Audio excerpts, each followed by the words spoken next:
حضرت صلی اللہ علیہ وآلہ وسلم پر وحی کا ابتدائی دور اچھے سچے پاکیزہ خوابوں سے شروع ہوا۔ آپ خواب میں جو کچھ دیکھتے وہ صبح کی روشنی کی طرح صحیح اور سچا ثابت ہوتا۔ پھر من جانب قدرت آپ تنہائی پسند ہو گئے اور آپ نے غار حرا میں خلوت نشینی اختیار فرمائی اور کئی دن اور رات وہاں مسلسل عبادت اور یاد الہی و ذکر میں مشغول رہنے لگے۔ جب تک گھر آنے کو دل نہ چاہتا توشہ ہمراہ لیے ہوئے وہاں رہتے۔ توشہ ختم ہونے پر ہی اہلیہ محترمہ حضرت خدیجہ رضی اللہ تعالی عنہا کے پاس تشریف لاتے اور کچھ توشہ ہمراہ لے کر پھر وہاں جا کر خلوت گزین ہو جاتے۔ یہی طریقہ جاری رہا یہاں تک کہ آپ پر حق منکشف ہو گیا اور آپ غار حرا ہی میں قیام پذیر تھے کہ اچانک حضرت جبرائیل علیہ السلام آپ کے پاس حاضر ہوئے اور کہنے لگے کہ اے محمد پڑھو۔ آپ فرماتے ہیں کہ میں نے کہا کہ میں پڑھنا نہیں جانتا۔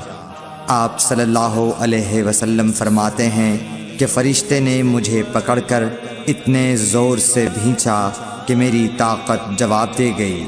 پھر مجھے چھوڑ کر کہا پڑھو۔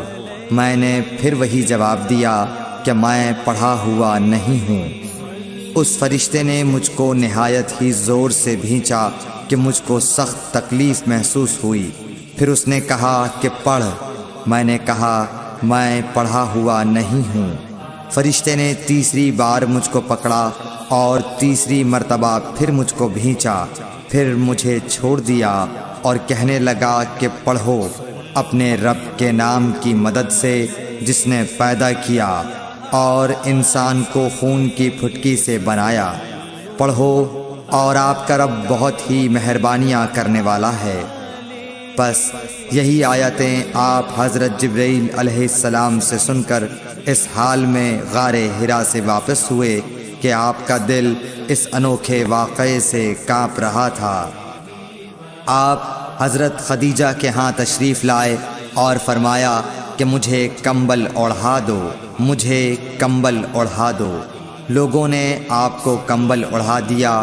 جب آپ کا ڈر جاتا رہا تو آپ نے اپنی زوجہ محترمہ حضرت خدیجہ رضی اللہ تعالی عنہا کو تفصیل کے ساتھ یہ واقعہ سنایا اور فرمانے لگے کہ مجھ کو اب اپنی جان کا خوف ہو گیا ہے۔ آپ کی اہلیہ محترمہ حضرت خدیجہ رضی اللہ تعالی عنہا نے آپ کی ڈھارس بندھائی اور کہا کہ آپ کا خیال صحیح نہیں ہے۔ اللہ کی قسم آپ کو اللہ کبھی رسوا نہیں کرے گا۔ آپ تو اخلاق فاضلہ کے مالک ہیں۔ آپ تو کنبہ پرور ہیں، بے کسوں کا بوجھ اپنے سر پر رکھتے ہیں، مفلسوں کے لیے آپ کماتے ہیں، مہمان نوازی میں آپ بے مثال ہیں اور مشکل وقت میں آپ امر حق کا ساتھ دیتے ہیں۔ ایسے اوصاف حسنہ والا انسان یوں بے وقت ذلت و خواری کی موت نہیں پا سکتا۔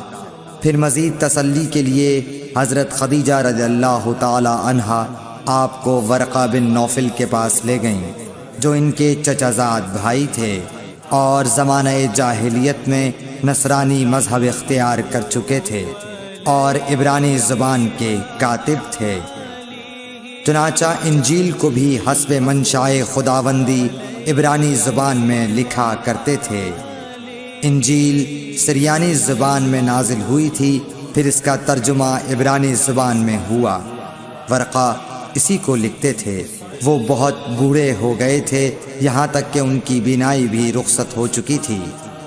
حضرت خدیجہ رضی اللہ تعالی عنہا نے ان کے سامنے آپ کے حالات بیان کیے اور کہا کہ اے چچا زاد بھائی، اپنے بھتیجے محمد صلی اللہ علیہ وسلم کی زبانی ذرا ان کی کیفیت سن لیجئے۔